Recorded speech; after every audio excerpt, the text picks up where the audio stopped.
আসসালামু আলাইকুম রহমতুল্লাহি ওয়া বারাকাতুহু। যে আমাদের সামনে মহামূল্যবান একটি ইবাদত আসতে চলেছে, এমন একটি মহামূল্যবান ইবাদত আমাদের মাঝে উপস্থিত হতে চলেছে, যেই ইবাদতটিকে আল্লাহ সুবহানাহু ওয়া তাআলা মহাগ্রন্থ আল কোরআনে কসম করে বলেছেন, এই ইবাদত হচ্ছে বছরের সবচেয়ে দামি ইবাদত। আমরা সেই ইবাদতকে নিয়ে আজকের আমরা গুরুত্বপূর্ণ আলোচনা কোরআন এবং সুন্নাহ থেকে উপস্থাপন করার, শ্রবণ করে নিজেদের জীবনে বাস্তবায়ন করার সুযোগ পাবো বলে আশা রাখি ইনশাআল্লাহুল আজিজ। ওয়া মা তাওফীক ইল্লা বিল্লাহ। মহান আল্লাহ সুবহানাহু ওয়া তাআলা তার মহাগ্রন্থ আল কোরআনের সূরাতুত তাওবার 36 নম্বর আয়াতে বলছেন, ইন্না ইদ্দাতাশ শুহুরি ইনদাল্লাহ ইসনা আশারা শাহরান ফি কিতাবিল্লাহ ইয়াওমা খালাকাস সামাওয়াতি ওয়াল আরদ। আকাশ এবং জমিন আল্লাহ সুবহানাহু ওয়া তাআলা যেই দিন সৃষ্টি করেছেন, সেই দিন থেকে আল্লাহ সুবহানাহু ওয়া তাআলা এটাও তৈরি করে দিয়েছেন, নির্ধারণ করে দিয়েছেন, সৃষ্টি করে দিয়েছেন, সেটা হচ্ছে আল্লাহর গণনায় 12টি মাস। ফিহা আরবাআতু হুরুম। এই 12টি মাসকে আল্লাহ সুবহানাহু ওয়া তাআলা সৃষ্টি করে 4টি মাসকে আল্লাহ বিশেষভাবে হারাম করে দিয়েছেন, যে এই 4টি মাসে মানুষের সকল অবৈধ কার্যক্রম হারাম। ফি কিতাবিল্লাহ, এটা আল্লাহ তার নিজস্ব কিতাবে অর্থাৎ মহাগ্রন্থ আল কোরআনে লিপিবদ্ধ করেছেন। আল্লাহ সুবহানাহু ওয়া তাআলা আরো বলছেন, যালিকাদ দীনুল কাইয়্যিম, এটাই হচ্ছে নির্ধারিত পরিষ্কার আল্লাহ সুবহানাহু ওয়া তাআলার দ্বীন। তাহলে আমরা এতদিন পর্যন্ত মাসকে মাস হিসাবেই গণনা করে এসেছি বা জেনে এসেছি। আল্লাহ সুবহানাহু ওয়া তাআলার সরাসরি পবিত্র মহাগ্রন্থ থেকে একথাও জানছি যে সব মাস এক সমান নয়, সব দিন এক সমান নয়, সব রাত্রি এক সমান নয়। রমাদানুল মুবারকের মাসকে আল্লাহ সুবহানাহু ওয়া তাআলা বিশেষ একটা মাসে রূপান্তরিত করেছেন। লাইলাতুল কদরের রাত্রিকে আল্লাহ বিশেষ একটা মর্যাদা দিয়েছেন। ইয়াউমুল আরাফা, যে সকল হাজী সাহেবগণ আরাফার মাঠে উপস্থিত থাকে, আরাফার দিন, এই আরাফার দিনকে আল্লাহ বিশেষ একটা মর্যাদা দিয়েছেন। অনুরূপভাবে আল্লাহ সুবহানাহু ওয়া তাআলা 4টি মাসকে সম্মান দিয়েছেন।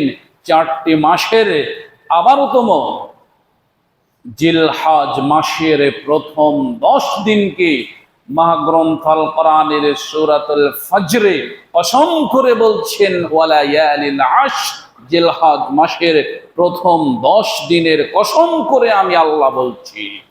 জিলহজ মাসের প্রথম 10 দিনের আল্লাহ কি করেছেন? কসম করেছেন। কেন কসম করেছেন? এই 10 দিনের ইবাদত সারা বছরের সবচেয়ে শ্রেষ্ঠতম ইবাদত। তাহলে আমি আপনি জিলহজ মাসকে পেয়েছি, পাই, অতিবাহিত করি, কিন্তু আল্লাহ সুবহানাহু ওয়া তাআলা যে কসম করে এই 10 দিনের বিশেষ মর্যাদা বর্ণনা করেছেন, সেভাবে কি অতিবাহিত করি? না, আমরা সেভাবে অতিবাহিত করতে পারছি না। আসলে আল্লাহ সুবহানাহু ওয়া তাআলা যে আমার আপনার জন্য কতটুকু চিন্তা করেন, উম্মতে মুহাম্মাদির জন্য যে আল্লাহ সুবহানাহু ওয়া তাআলা কত সুযোগ সুবিধা ফ্যাসিলিটিস দিয়ে রেখেছেন, এটা আমি আপনি চিন্তাও করি না। কিভাবে?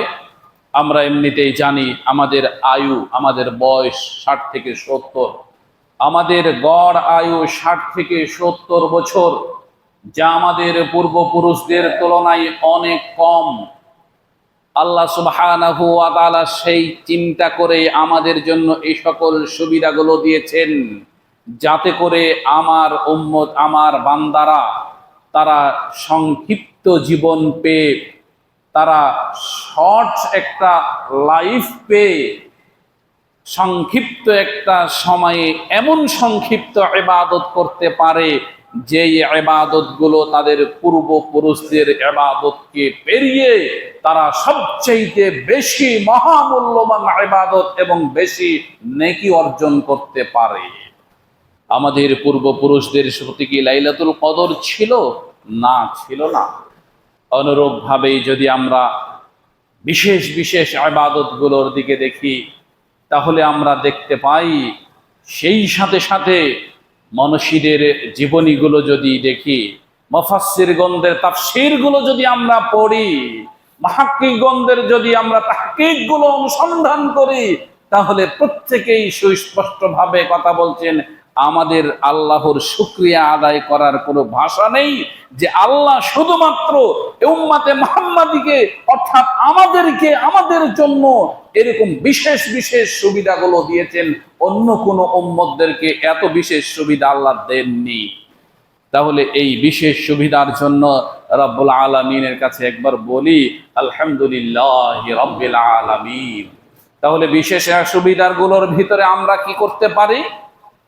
জিলহজ মাসের 10 দিন নিয়ে আজকে আমরা কথা বলবো।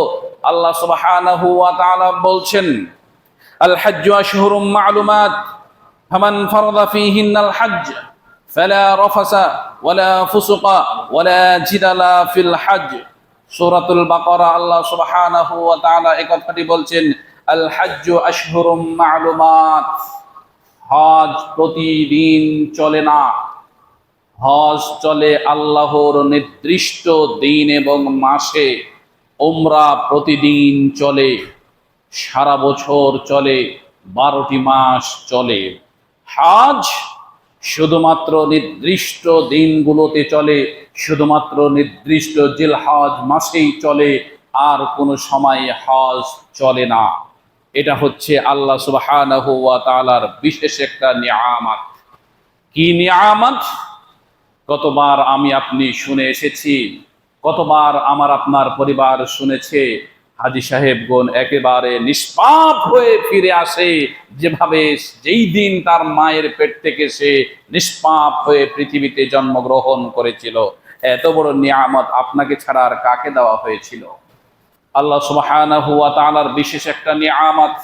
আল্লাহ সুবহানাহু ওয়া তাআলা যে সকল জিনিসগুলোকে হারাম করেছেন, অবৈধ ঘোষণা করেছেন, সেই হারাম এবং অবৈধ জিনিস থেকে বেঁচে থাকার জন্য আরো আল্লাহ সুবহানাহু ওয়া তাআলা অতিরিক্ত সতর্ক করে দিয়ে আমাদেরকে বলছেন, শোনো, যুলকাদা এই মাসটি তোমার জন্য সকল প্রকারের অন্যায় কাজ করা হারাম। যুলহিজ্জা এই মাসে তোমার সকল অন্যায় কাজ করা হারাম। মুহররম এই মাসে তোমার সকল অন্যায় কাজ করা হারাম। রজব এই মাসে তোমার সকল অন্যায় কাজ করা হারাম। 4টি মাসকে আল্লাহ তার নিজস্ব কিতাবে বলেছেন এই 4টি মাস হচ্ছে হারাম মাস। এই মাসে তুমি গালি দিবে না, এই মাসে তুমি সালাত ছেড়ে দিবে না, এই মাসে তুমি কোরআন তেলাওয়াত ছেড়ে দিবে না, এই মাসে তুমি বেহায়াপনা, বেশ্যাপনা ইত্যাদিগুলো যা কিছু আছে সবকিছু থেকে নিজেকে মুক্ত রেখে তুমি অতিরিক্তভাবে ইবাদত করবে। সেগুলো কি করবে? কোরআন তেলাওয়াত বেশি বেশি করবে, সাদকায়ে দান সাদকা বেশি বেশি করবে, বেশি বেশি সিয়াম পালন করবে, বেশি বেশি সালাত আদায় করবে, বেশি বেশি আল্লাহর জিকির আজকার করবে, বেশি বেশি তোমরা আল্লাহ সুবহানাহু ওয়া তাআলাকে ডেকে আল্লাহর শুকরিয়া আদায় করবে। কিভাবে করবে? আল্লাহ সুবহানাহু ওয়া তাআলার নবী মুহাম্মদ সাল্লাল্লাহু আলাইহি ওয়াসাল্লামের এই সকল হাদিসগুলো আছে, যেমনটি সূরাতুল ফজরে আল্লাহ বলছেন, ওয়াল ফজর সকালের কসম, ওয়ালায়ালিন আশর জিলহজ মাসের 10 দিনের কসম, ওয়াশ-শাফঈ ওয়াল ওয়াতর জোর এবং বিজোড়ের কসম, ওয়াল লাইলি ইযা ইয়াসর হাল ফি যালিকা কসমুল লাযী হিজর। পঞ্চম আয়াতে আল্লাহ 4 বার কসম করে পঞ্চম আয়াতে বলছেন, যারা জ্ঞানী, যারা জ্ঞান রাখে তাদের জন্য রয়েছে এখানে কসম, তাদের জন্য রয়েছে এখানে নিদর্শন। সেটা কোন জায়গা? সেটা হচ্ছে জিলহজ মাসের 10 দিনের কথাই। জিলহজ মাসের 10 দিন আমাদেরকে কি করতে হবে? প্রথমত একটি কথাই বলি, সমাজের আমরা সবাই জানি, যেই দিন জিলহজ মাসের চাঁদ পশ্চিম আকাশে উঠে যাবে সেই চাঁদ ওঠা থেকে শুরু করে ঈদুল আজহার নামাজ না পড়া পর্যন্ত আমাকে মোচ কাটতে নিষেধ করেছেন কে? মুহাম্মদ সাল্লাল্লাহু আলাইহি ওয়াসাল্লাম। আমাকে শরীরের চুল কাটতে নিষেধ করেছেন, আমাকে মাথার চুল কাটতে নিষেধ করেছেন, আমাকে হাত পায়ের নখ কাটতে নিষেধ করেছেন। অথচ পরিবারের সমাজের মানুষগুলো এটা ভাবলই না। আল্লাহ কসম করে এই দিনগুলোর ইবাদতের কথা বলেছেন, আর আল্লাহর কসমকে তাওয়াক্কা না করে আমি নির্দ্বিধায় পায়ে হাতের নখ কাটছি, মোচ কাটছি, মাথার চুল কাটছি, শরীরের চুল কাটছি। এত বড় অন্যায়, এত বড় আল্লাহ সুবহানাহু ওয়া তাআলার সাথে গাদ্দারি। আল্লাহ যদি তুলে আছাড় দিতেন তখন পৃথিবীর মানুষ বুঝতে পারত যে সত্যিকার অর্থে আমি অপরাধ করেছি, যার কারণে আমাকে এই শাস্তি ভোগ করতে হয়েছে। জিলহজ মাসের আমল তাহলে আমাদেরকে কি করতে হবে? এটি একটি। দ্বিতীয়ত, যেই দিন জিলহজ শুরু, সেই দিন থেকে শুরু করে একেবারে ৯ জিলহজ পর্যন্ত পারতপক্ষে লাগাতার সিয়াম পালন করতে হবে, রোজা রাখতে হবে। যদি না পারা যায়, যতটুক পারি ততটুক করতেই হবে। আরাফার মাঠের রোজা তো করতেই হবে। জিলহজ মাস শুরু হয়েছে মানে আল্লাহর কসম করা দিনগুলো শুরু হয়েছে। এই 10টি দিনে আমাকে বিশেষভাবে কোরআন তেলাওয়াতে মগ্ন থাকতে হবে। জিলহজ মাস শুরু হয়েছে মানে আল্লাহর কসমের বছরের সবচেয়ে শ্রেষ্ঠতম দিনগুলো শুরু হয়েছে। এই দিনগুলোতে আমাকে যাবতীয় অন্যায় কাজ থেকে বিরত থাকতে হবে, আমার পরিবারকে বিরত রাখতেই হবে। যত প্রকারের অশ্লীল বেহায়াপনা আছে, নিজে এবং নিজের পরিবার থেকে অশ্লীল বেহায়াপনা থেকে আমাকে আপনাকে মুক্ত থাকতেই হবে। জিলহজ মাস শুরু হয়েছে মানে আল্লাহর কসম করা দিনগুলো শুরু হয়েছে। আমার সাধ্য মতো আমি অবশ্যই দান সাদকা করে যাব, কারণ এটি হচ্ছে বছরের শ্রেষ্ঠতম দিনগুলোর মধ্যে একটি দিন। আর কি রয়েছে? জিলহজ মাস শুরু হয়েছে মানে 10ই জিলহজের দিন ঈদুল আজহার সালাতের পর সবচেয়ে শ্রেষ্ঠতম ইবাদত হচ্ছে কোরবানি করা। কোরবানি আমাকে আপনাকে করতেই হবে। কেন করতে হবে? মহাগ্রন্থ আল কোরআন আল্লাহ সুবহানাহু ওয়া তাআলা বলছেন, আফাদাইনাহু বিযিবহিন আযীম ওয়া তারাকনা আলাইহি ফিল আখিরিন। প্রিয় নবী মুহাম্মদুর রাসূলুল্লাহ সাল্লাল্লাহু আলাইহি ওয়াসাল্লাম বলছেন, বুখারী, মুসলিম, মিশকাত এবং ইবনে মাজাতে হাদিসগুলো একাধিক ভাবে আমরা পাই। একটি দুটি নয়, একাধিক হাদিস পাই এবং একাধিক হাদিস গ্রন্থ থেকে আমরা এই হাদিসগুলোর বর্ণনা পাই। মান কানা লাহু সাআহ ওয়া লাম ইউদহি ফালা ইয়াকরাবান্না মুসাল্লানা। আবার বিদায় হজের ভাষণে প্রিয় নবী মুহাম্মদুর রাসূলুল্লাহ সাল্লাল্লাহু আলাইহি ওয়াসাল্লাম বলছেন, ইয়া আইয়ুহান নাস আলা কুল্লি আহলি বাইতিন। হে পৃথিবীর মানুষেরা তোমরা শুনে রাখো, হে পৃথিবীর মানুষেরা তোমরা শুনে রাখো, তোমাদের প্রত্যেকটা পরিবারের উপরে আবশ্যক করে দেওয়া হলো প্রতি বছর একটা করে কুরবানি করবে তোমরা। আর কি বলছেন? মান কানা লাহু সাআহ ওয়া লাম ইউদহি ফালা ইয়াকরাবান্না মুসাল্লানা। যাদের সামর্থ্য রয়েছে, সামর্থ্য থাকার পরেও যদি কোরবানি না করে, তাহলে ওই ব্যক্তিটি যেন আমার ঈদগাহে প্রবেশ না করে। এই কোরবানির বিষয় নিয়ে আল্লাহ সুবহানাহু ওয়া তাআলা এবং প্রিয় নবী মুহাম্মদুর রাসূলুল্লাহ সাল্লাল্লাহু আলাইহি সাল্লাম অধিক গুরুত্ব দিয়েছেন। তবে কোরবানি করা ফরজ নয়। আবারও বলি, তবে কোরবানি করা ফরজ নয়। কিন্তু প্রিয় নবী মুহাম্মদুর রাসূলুল্লাহ সাল্লাল্লাহু আলাইহি সাল্লাম মদিনার 10টি বছরে অতিবাহিত করে তিনি কোনো বছর কোরবানি করা ছেড়ে দেননি।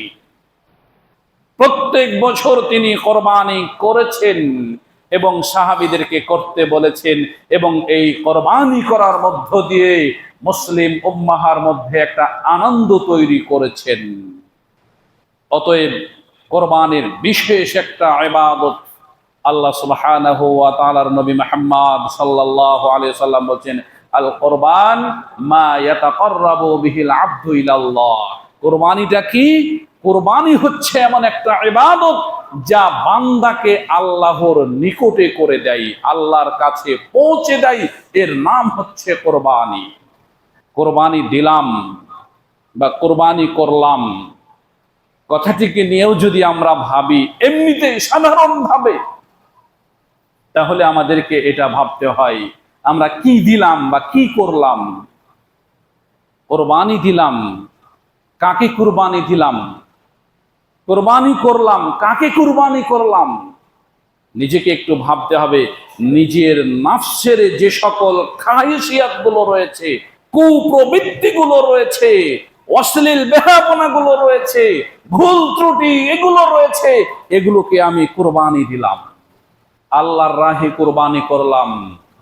আল্লাহ সুবহানাহু ওয়া তাআলা যেভাবে চেয়েছিলেন ইব্রাহিম আলাইহিস সালাতু সালামের তাকওয়া দেখতে, পরহেজগারিতা দেখতে, খোদাভীতি দেখতে, অনুরূপ ভাবে আমিও আমার তাকওয়া, পরহেজগারিতা, খোদাভীতি করে আল্লাহকে কুরবানি দিলাম। মানে আল্লাহর কাছে আমি আমার তাকওয়ার কুরবানি দিলাম। দেখুন আল্লাহ আমি কতটুকু তাকওয়া দেখাতে পেরেছি।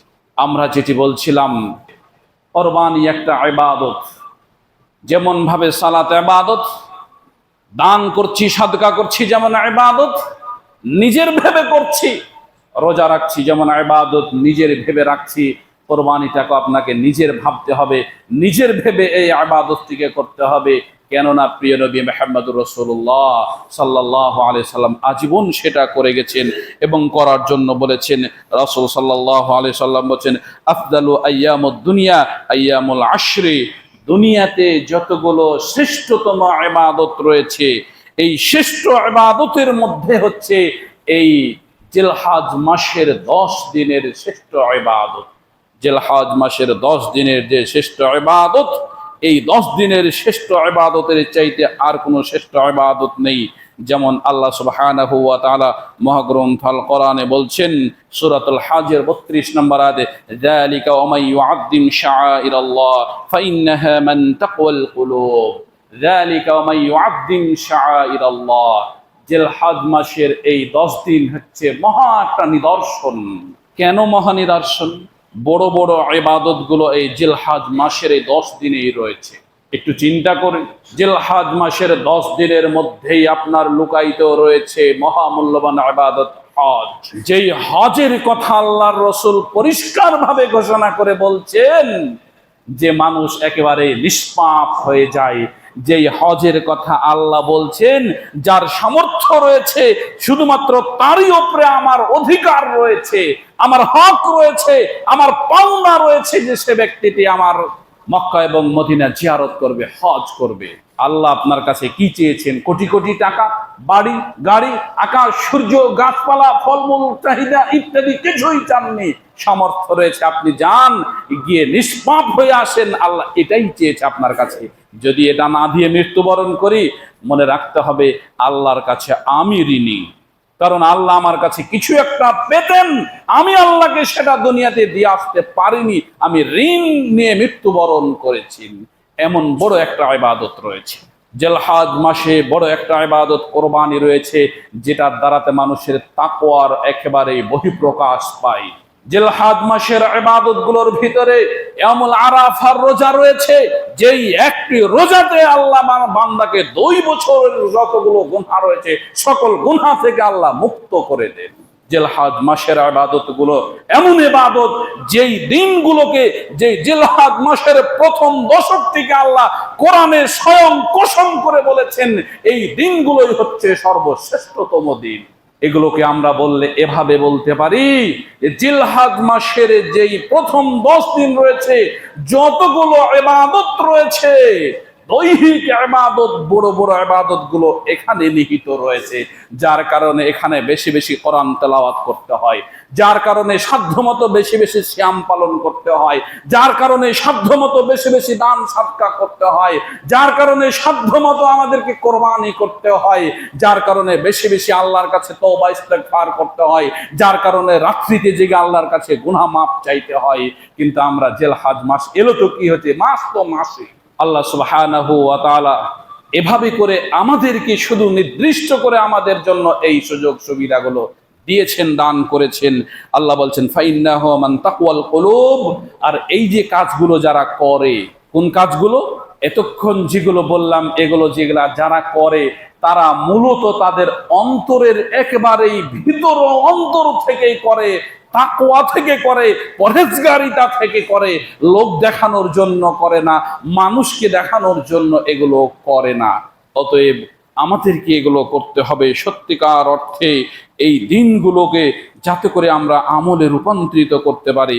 যেমন আল্লাহর নবী মুহাম্মদ সাল্লাল্লাহু আলাইহি ওয়াসাল্লাম বলেছেন, মা মিন আমালিন আযকা ইনদাল্লাহি আযজা ওয়া জাল্লা ওয়ালা আ'যামা আজরান মিন খাইরিন ইয়ামালু মিন আশারিল উযহিয়া। বান্দা আমল করে আল্লাহর কাছে কিছু পাওয়ার জন্য, তো বান্দার যতগুলো আমল রয়েছে সবচেয়ে শ্রেষ্ঠ আমল এবং সর্বোত্তম মর্যাদাপূর্ণ আমল হচ্ছে এই জিলহাদ মাসের 10 দিনের আমল। এটা হচ্ছে ইনদাল্লাহ, আল্লাহর নিকটে। আল্লাহর নিকটে বান্দার সবচেয়ে শ্রেষ্ঠ আমল এবং সর্বোত্তম আমল যত ইবাদত রয়েছে সকল ইবাদতের মধ্যে সেটা হচ্ছে জিলহজ মাসের 10 দিনের আমল। জোরালোভাবে প্রস্তুতি নিতে হবে। সেটা হচ্ছে জিলহজ মাসের চাঁদ যেদিন থেকে শুরু হবে সেদিন থেকে এই সকল আমলগুলো আমি কোনো ক্রমেই ছেড়ে দেব না, কখনোই ছেড়ে দেব না। অসম্ভব ছেড়ে দেওয়া আমার পক্ষে সম্ভবপর নয়, কারণ এগুলো আল্লাহ সুবহানাহু ওয়া তাআলা আমার জন্যই দিয়েছেন, আমাকেই দিয়েছেন। আল্লাহ সুবহানাহু ওয়া তাআলা বলছেন, ওয়াল বুদনা জাআলনাহা লাকুম মিন শাআইরিল্লাহ লাকুম ফিহা খায়র। এই যে আমরা কোরবানির পশুগুলো যেগুলো জবাই করি, অনেক বড় বড় পশু, অনেক শক্তিশালী পশু, অনেক দামি দামি পশু, এগুলো আমরা করি। আল্লাহ বলছেন এগুলো আমার রাস্তায় শুধুমাত্র তোমরা জবে করো, যার কারণে এগুলোকে আমি আল্লাহ তোমাদের অনুগত করে দিয়েছি, তোমরা নিজেরা অনুগত করে নিতে পারোনি। আমি আল্লাহ তোমাদের অনুগত করে দিয়েছি যেহেতু তোমরা এগুলো আমার রাস্তায় তোমরা জবে করো।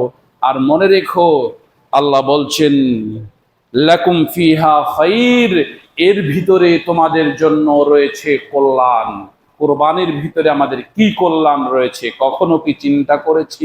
কোরবানি মানে মহা ধুমধাম একটা এসেছে, কোরবানি করতে হবে, লোককে দেখাতে হবে, গোস্ত খেতে হবে, কয়েকদিন ছুটি পাবো, ছুটির আনন্দ উপভোগ করতে হবে। এগুলো কি কল্যাণ? আনন্দ করতে হবে। আল্লাহ রসুল আনন্দ করেছেন, আনন্দ করতেও বলেছেন। সাহাবীদের আনন্দটা ছিল কিরকম? ছোট্ট একটি ছাগল হলেও তার নিজের একটা পরিবারের পক্ষ থেকে জবে করে তারা আনন্দ উপভোগ করত। আল্লাহর শুকরিয়া, লাখ কোটি শুকরিয়া যে আমি আমার পরিবারের পক্ষ থেকে একটা কোরবানি করতে পেরেছি, যেটা রাসূল করে গেছেন।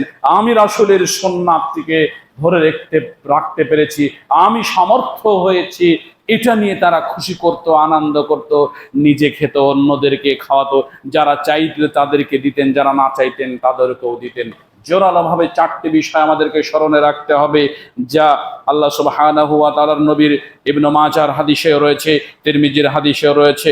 তিরমিজির 1497, মিশকাতের 1465, ইবনে মাজার 3144 নম্বর। যে কোরবানির পশুটি তো সুন্দর তো হতে হবেই হবে, বিশেষ করে 4টি দোষ থেকে তাকে মুক্ত হতে হবে। এক, কোরবানির পশু যাতে করে কোনো ক্রমে স্পষ্টতার খোড়া না হয়, ন্যাংরা না হয়। 2, কোরবানির পশু যাতে করে কোনো ক্রমেই কানা না হয়, স্পষ্ট কানা বোঝা যাচ্ছে, এই পশু যেন কোরবানি কেউ না করে।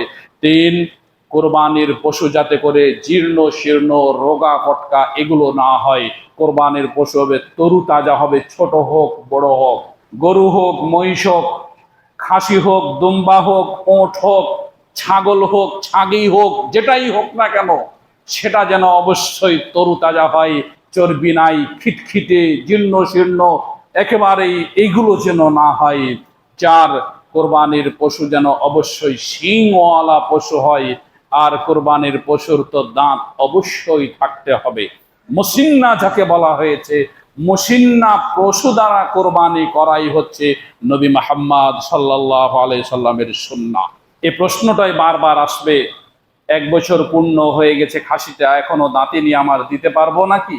2 বছর পূর্ণ হয়েছে, 2 বছর 2 মাস চলছে, গরুটা খুব সুন্দর হৃষ্টপুষ্ট, দিতে পারবো নাকি? অপশন নেই কি? হাট বাজার কি শেষ হয়ে গেছে?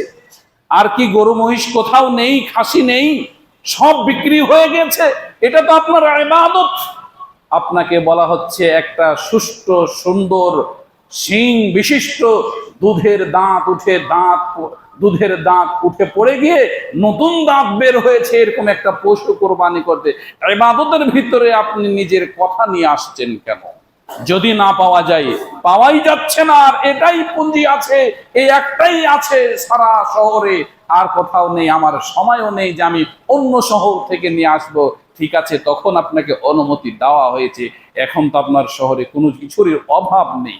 যেটা আমি বোঝাতে চাই, ইবাদতটা আপনার মনে রাখতে হবে, এর ভিতরে আপনার মহামূল্যবান ইবাদত রয়েছে, এর ভিতরে মহামূল্যবান নেকি রয়েছে, এর মধ্যেই আপনার তাকওয়া নিহিত রয়েছে। আপনি আপনার তাকওয়াকে ছোট করবেন কেন? ইবাদতের নেকি কমাবেন কেন? আপনার ইবাদতকে আপনি প্রশ্নবিদ্ধ করবেন কেন? আপনি যখনই বলছেন যে শিং ভাঙা পশু কুরবানি দিলেন, আপনার ইবাদত প্রশ্নবিদ্ধ। আপনি যখনই দাঁতওয়ালা ছাড়া এমনি একটা পশু কুরবানি দিলেন, তখনই আপনার ইবাদত প্রশ্নবিদ্ধ। আপনি প্রশ্নবিদ্ধ করবেন কেন? আল্লাহ সুবহানাহু ওয়া তাআলার যে দিন রয়েছে, যে মাস রয়েছে, যে ইবাদত রয়েছে, যে সুযোগ সুবিধা রয়েছে, যেই ফ্যাসিলিটিস গুলো আল্লাহ আমাদেরকে দিয়েছেন স্বল্প জীবনের জন্য, সেই সাথে সাথে স্বল্প ইবাদত এবং খুব স্বল্প টাইমের জন্য, এই সকল সুযোগ সুবিধাগুলো আমরা জোরালোভাবে গ্রহণ করি, আমরা আমাদের জীবন থেকে এগুলোকে ছেড়ে না দিই। তার ভিতরে আবারও সংক্ষেপেই বলি, কোরবানির মাস অর্থাৎ জিলহজ মাস, যেই দিন চাঁদ উঠে যাবে সেই দিন থেকে আমার সিয়াম পালন হবে। যতটি পারবো ততটি আমি রোজা পড়ব। এরপরে আমি কোরআন তেলাওয়াত করব প্রতিদিন যতটুকু সম্ভবপর হয়। সেই সাথে সাথে আল্লাহ কোরআনে কি বলছেন সেটা আমি উপলব্ধি করার, বোঝার চেষ্টা করব, অর্থাৎ তর্জমা করব, অনুবাদ করব। আমরা সেই সাথে সাথে বেশি বেশি দান সাদকা করার চেষ্টা করব।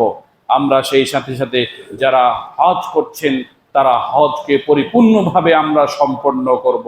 আমরা যতগুলো খারাপ কাজ রয়েছে, এই মাসে আমরা আছি, এই বর্তমান মাসে আছি, এই মাসটি হচ্ছে যুলকাদা মাস। এই মাসে এমনিতেই তো আল্লাহ যতগুলো খারাপ কাজ নিষেধ করেছেন এমনিতেই নিষেধ, তারপরে বিশেষ করে যুলকাদা, যুলহিজ্জা এর পরে পড়বে যেটা কোরবানির মাস, তারপরে আসবে মুহররম মাস। লাগাতার এই তিনটি মাসে আমাদের সকল প্রকারের অন্যায়, সকল প্রকারের খারাপ কাজ আল্লাহ আরো অতিরিক্ত ভাবে হারাম করেছেন। অতএব সকল প্রকারের খারাপ কাজ থেকে আমরা বিরত থাকব। আমরা কোরবানির পশু ক্রয় করব রাসূলের হাদিস অনুযায়ী, দেখে ভালো করে বুঝে নিয়ে ক্রয় করব, নিজেদের সামর্থ্য অনুযায়ী ক্রয় করব। আর জিন্দেগি ভরে কোরবানি করবই না, এই মানসিকতা থেকে আমাদেরকে বেরিয়ে আসতে হবে। সমাজের এখনো বহু মানুষ রয়েছে তারা মনে করে যে কোরবানি হচ্ছে বড় লোকদের বিষয়, আমরা কোরবানি করব কেন, আমরা কোরবানি করব না। অথচ তাদের বাড়ি আছে, তাদের ঘর আছে, তাদের গাড়ি আছে, তাদের ক্রয় ক্ষমতা আছে, তাদের সামর্থ্য আছে, তাদের সব কিছু করার জন্য সামর্থ্য রয়েছে, কিন্তু এই কোরবানির ইবাদতের ক্ষেত্রে তারা পিছিয়ে রয়েছেন। পিছিয়ে থাকার মূল কারণ অর্থ নয়, পিছিয়ে থাকার মূল কারণ হচ্ছে বুঝার ভুল আর এই তাকওয়ার ভুল। পিছিয়ে থাকার মূল কারণ আবারও বলছো অর্থ নয়, বুঝার ভুল, কোরআন সুন্নাহ না শোনার ভুল, আর মনের মানসিকতার ভুল। 5,000, 7,000, 10,000 টাকা দিয়ে আপনি একটা ছাগল, ছোট্ট ছাগল, দাঁতওয়ালা ছাগল কোরবানি করতে পারবেন না, কোনোদিনই পারবেন না। এইরকম মানুষ সমাজে এখন বসবাস করে, খুঁজে পাওয়া মুশকিল হবে। খুঁজে পাওয়া যাবেই না এটা বলছি না, তবে খুঁজে পাওয়া মুশকিল হবে। শতকরা যদি আমি খুঁজতে যাই, 100টি পরিবারের ভিতরে একটা পরিবার চেষ্টা করলে পারবে না, এরকম পরিবার সত্যিই খুঁজে পাওয়া যাবে না। অতএব মনে রাখতে হবে, আমার মৃত্যু একদিন না একদিন আসবেই, কিন্তু আমি কোরবানি ছাড়াই মৃত্যুবরণ করব, এই আমলটি আমার খাতায় লিপিবদ্ধ করা হবে না, এটা কখনোই হতে পারে না, অসম্ভব। আমি এই আমলটি যে কোনোভাবে পূর্ণ করবই করব, তবে সেটা পরিশ্রম করে করতে হবে। হুজুর বলেছে এটা করতে হবে, তাহলে আজকেই যাই লোন তুলে নিয়ে আসি, লোন তুলে নিয়ে এসে করি। জি না, ফরজ নয় যেটা আপনাকে করতেই হবে, তবে ইবাদতের খাতায় আপনার নামটা থাকতে হবে। ধার করে করি, ধার করে করতে বলছি, এটা করতে বলছি না। আপনার পরিশ্রম দিয়ে আপনি যেমন পরিবার পরিচালনা করছেন, অনুরূপভাবে আপনি ওটাও চেষ্টা করলে পারবেন ইনশাআল্লাহ। সুযোগ সুবিধা করে দিবেন আল্লাহ। অতএব চিন্তা বা হতাশাগ্রস্ত হওয়া এটা আমার আপনার মোটেও নয়, এটা কাম্যই নয়। আল্লাহ সুবহানাহু ওয়া তাআলার কাছে এটাই প্রার্থনা জানাই, রব্বুল আলামিন জিলহজ মাসের যেই 10টি দিনের কসম করে তুমি বিশেষ ইবাদত করার আমাদেরকে উৎসাহ দান করেছ, আমরা সেই 10টি দিন সহ এই হারামকৃত মাসগুলোর সকল নিয়ম নীতি মেনে নিয়ে একেবারেই পরিপূর্ণভাবে জিলহজ মাসকে সম্মান দেখে আমাদের আমলনামার খাতায় বেশি বেশি ইবাদত করে নেকি লেখাতে পারি, তুমি আমাদের সেই তৌফিক দান করো। আল্লাহুম্মা আমিন।